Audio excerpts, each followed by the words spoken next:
Hi, my name's Helen, and in this video, I'm going to provide you with a few behavior modification techniques that you can use to help decrease your fear of needles and be able to give blood.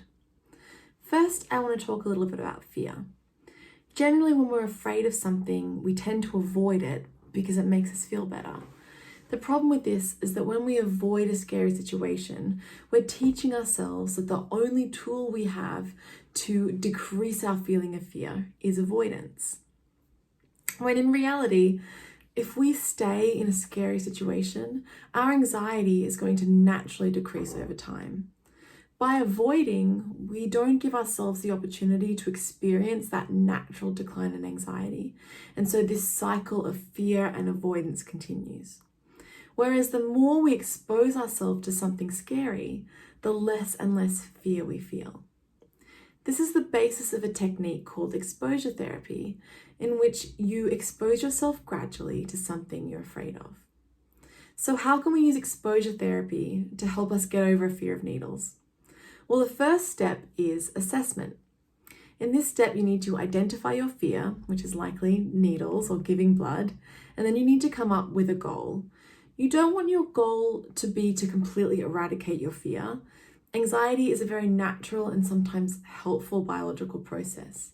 Anxiety just becomes maladaptive when it stops us from doing the things that we want to do. So your goal could simply be to be able to get a needle or to be able to give blood. It doesn't mean you have to enjoy it or look forward to it. Once you've come up with your goal, you then need to create a fear hierarchy. To do this, you need to think of about 10 to 15 different situations involving needles that cause you some level of fear. So these could be, for example, looking at a needle, holding a needle against your skin, watching a video of someone getting a needle, or watching someone give blood. Once you've come up with these situations, you then need to give them a SUD score, or a subjective units of distress score.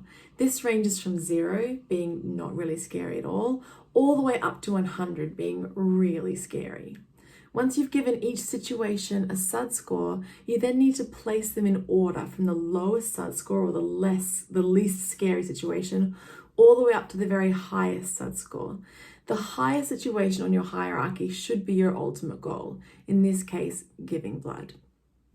There are a few things to remember when you're creating your fear hierarchy. The first is that we want our exposure to these fear-inducing stimuli to be gradual. So it's important to not have too much of a jump between each step. Generally, we want a gap of about 10 SUD scores between each step. Secondly, it's always important to remember that you are staying safe and you're never putting yourself in harm's way. So if you're someone who gets faint when thinking about a needle or giving blood, it's important that you design your process so that you are always in a safe situation.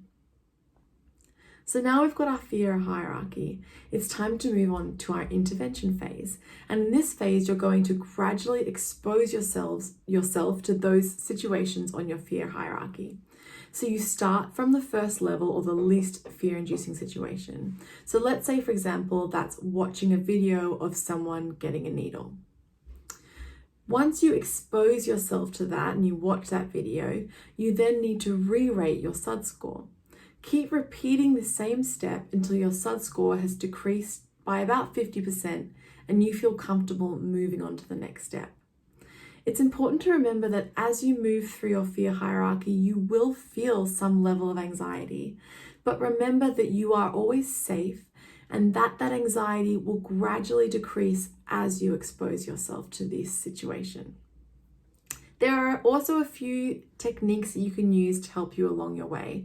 The first is modeling, and this is basically watching someone else do a behavior with then no negative consequences. So you could ask a friend to participate in one of the steps on your hierarchy before you do it.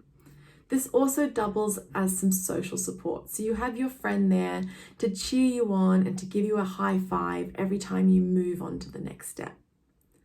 Another technique you can use is motivation.